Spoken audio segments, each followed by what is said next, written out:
الحمد لله رب العالمين الحمد لله الذي أنزل على عبده القرآن نورا وهدى ورحمة للعالمين.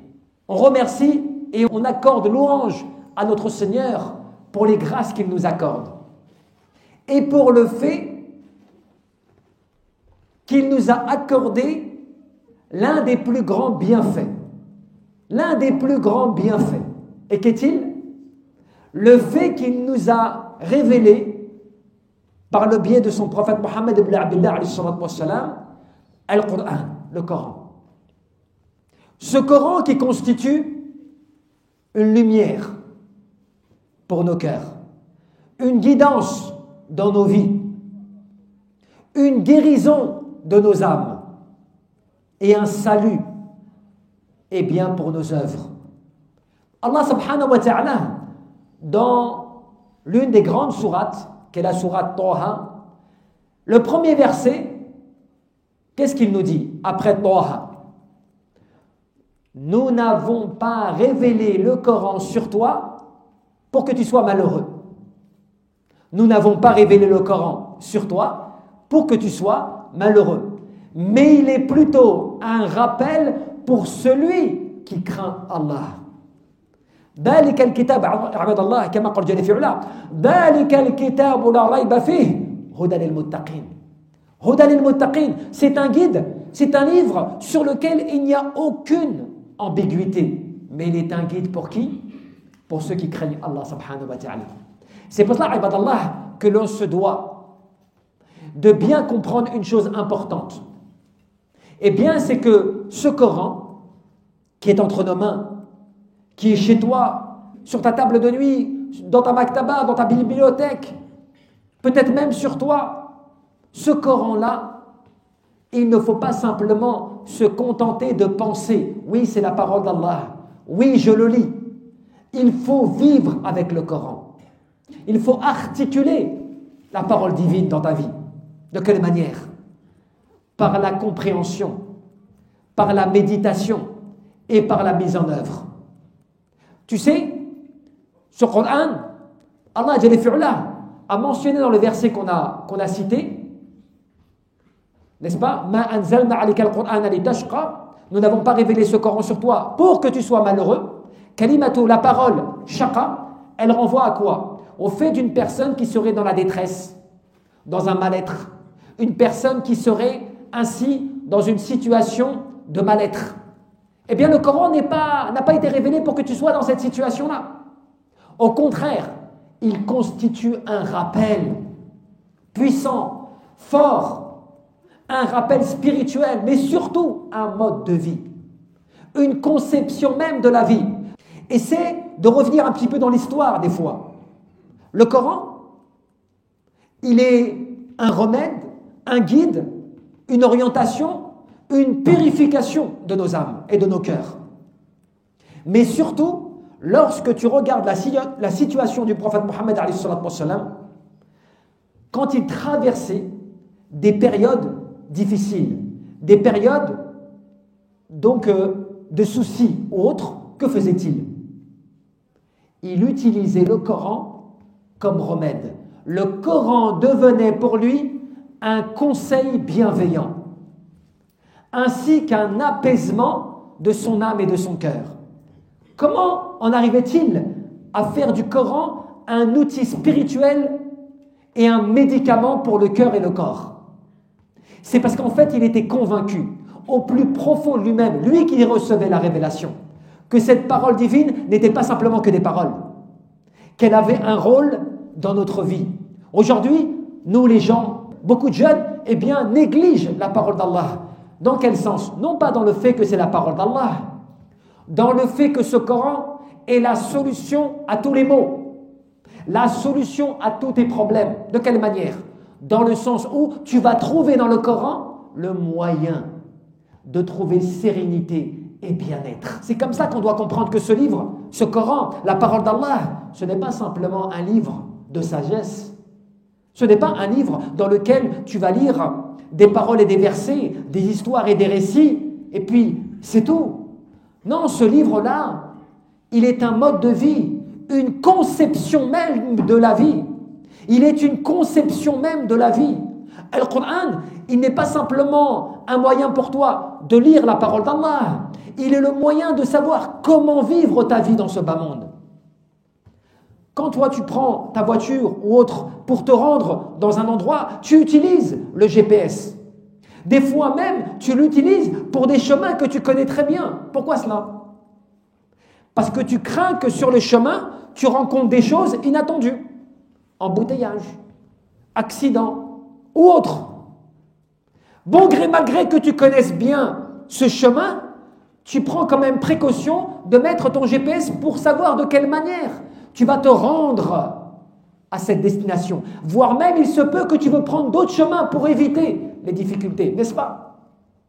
Comment alors agis-tu ainsi dans ce bas monde, dans tes affaires mondaines, et tu n'agis pas comme cela dans ta religion avec le Coran? Le Coran qui est le GPS de ton cœur. Le Coran qui est le guide de ton âme. Sans le Coran, tu es comme une enveloppe vide. Le Coran vient t'apporter force, vitalité, sérénité, apaisement, quiétude, augmentation de la foi, augmentation de l'obéissance d'Allah subhanahu wa ta'ala. Un jour, un compagnon, il lisait Surat al-Kahf, la caverne. Il était près, comme cela, d'un arbre avec son animal. Il commence à réciter Surat al-Kahf, cette sourate qu'il est fortement recommandé de lire chaque vendredi, selon un hadith sahih. Elle t'apporte lumière d'un vendredi à l'autre. Lumière qui veut dire guidance, miséricorde, bénédiction. Et cet homme, il lit Surat al-Kahf, et pendant qu'il lit, il voit son animal qui commence à s'exciter. Il ne comprend pas ce qui se passe, il le regarde, il se calme, il continue la récitation. Mais à chaque fois qu'il se met à réciter, il voit son animal qui s'excite. Et soudainement, il sent comme quelque chose au-dessus de sa tête qui se rapproche. Et lorsqu'il récite comme cela et qu'il s'arrête, il lève la tête et il voyait comme des nuages qui commençaient à se rapprocher de lui. Inquiet, le lendemain matin, il va voir le prophète Mohammed et il lui raconte le récit, l'histoire qui lui est arrivée. Et le prophète lui dit, voilà la quiétude, voilà la sérénité qui descend avec le Coran. Cela veut dire quoi pour nous? Que tu as la preuve prophétique que la récitation du Coran fait descendre sur toi la sérénité et la quiétude, qui sont les anges et la miséricorde d'Allah, ainsi que sa bénédiction. Sauf que toi, tu ne la vois pas. Imagine, ne serait-ce que pour ce récit, le fait de lire le Coran avec sincérité et dévotion devrait te motiver. De te dire, quand je récite, il se peut qu'autour de moi, les anges sont là. La quiétude descend, la sérénité descend, subhanallah. Je ne te parle pas des autres bienfaits. C'est pour cela que la lecture du Coran, elle est extrêmement importante. Ne la néglige pas quand tu as du temps, quand tu es en vacances scolaires, quand tu travailles des fois, que tu as des pauses. Profite de quelques versets. Profite de méditer sur quelques versets. Profite du Coran que tu as entre tes mains. Al-Qur'an, kalam Allah subhanahu wa ta'ala, ghayru makhlouq minhu bada'a, wa ilayhi ya'ud fi akhir az-zaman. Ce Coran que tu as entre tes mains aujourd'hui et qui disparaîtra à la fin des temps. Allah Jalla fi'ala le ramènera à lui, retirera de la terre le Coran. Il ne faut pas l'oublier.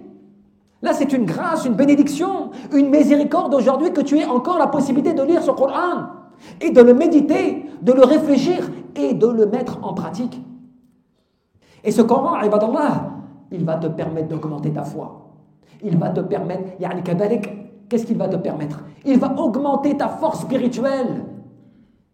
Notre vie, elle va s'équilibrer. Nos cœurs vont s'apaiser.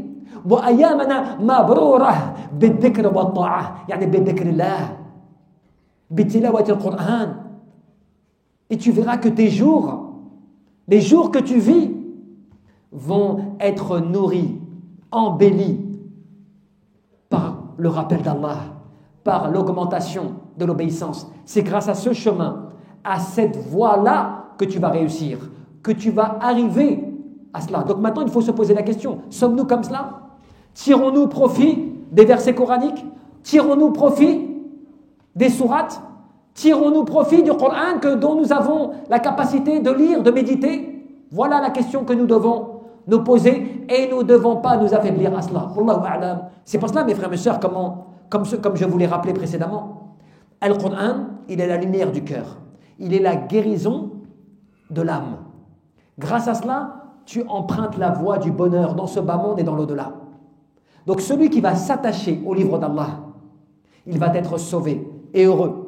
Mais celui qui s'en détourne, celui qui tourne dos à ce rappel, qui s'éloigne du rappel, ne l'oubliez pas. Allah, on a fait un fondement dans le Coran. Celui qui suit ma voie ne sera jamais égaré et ne vivra pas une vie pleine d'étroitesse, de difficultés.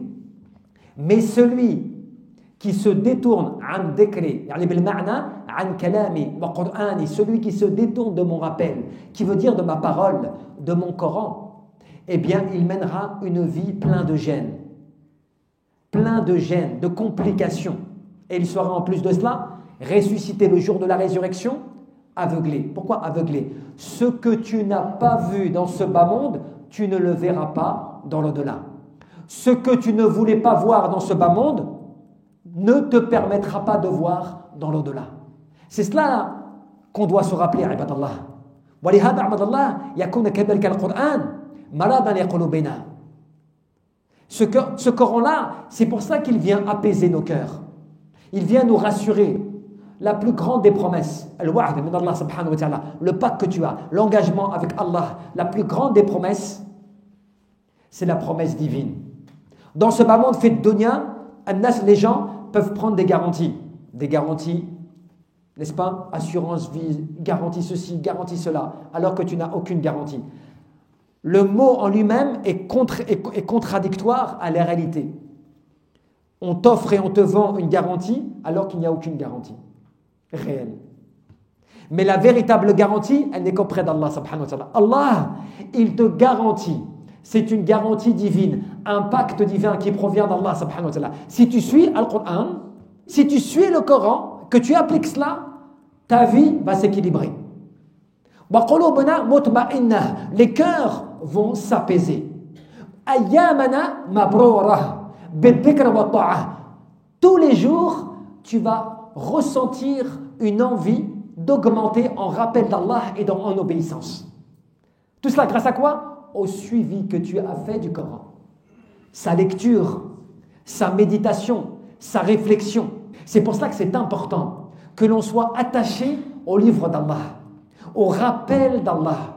Parce que ce dernier, il constitue pour toi une lumière dans ce bas monde. Et le moyen d'être évoqué, d'être rappelé par Allah, est bien dans l'au-delà. C'est cela la grandeur du Coran, la grandeur du Coran et du fait de se consacrer à réfléchir. Man tadabbar al-Qur'an taliban lihuda minhu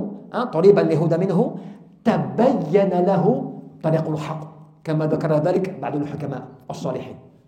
Celui qui va méditer le Coran en recherchant à travers sa méditation et sa réflexion al-huda, la droiture, Allah va lui éclaircir le chemin de la vérité. C'est le livre puissant qui fait que lorsque tu y es attaché, personne ne peut t'égarer. Personne ne peut t'égarer. À la lumière, bien sûr, et bien de la pratique prophétique. Puisque as-sunnah tufassiru al-Qur'an. La sunnah vient t'expliquer, t'expliciter, eh bien le Coran. Puisque as-sunnah, c'est la deuxième révélation après le Coran. Lorsque tu es attaché à cela, que tu es fervent dans cela, personne ne peut t'égarer. Mais par contre, lorsque tu n'es pas dans cela, tout le monde peut faire ce qu'il veut de toi. Puisque tu as personne qui puisse te protéger. Puisque le seul capable de te protéger est Allah subhanahu wa ta'ala. Wallahu a'lam.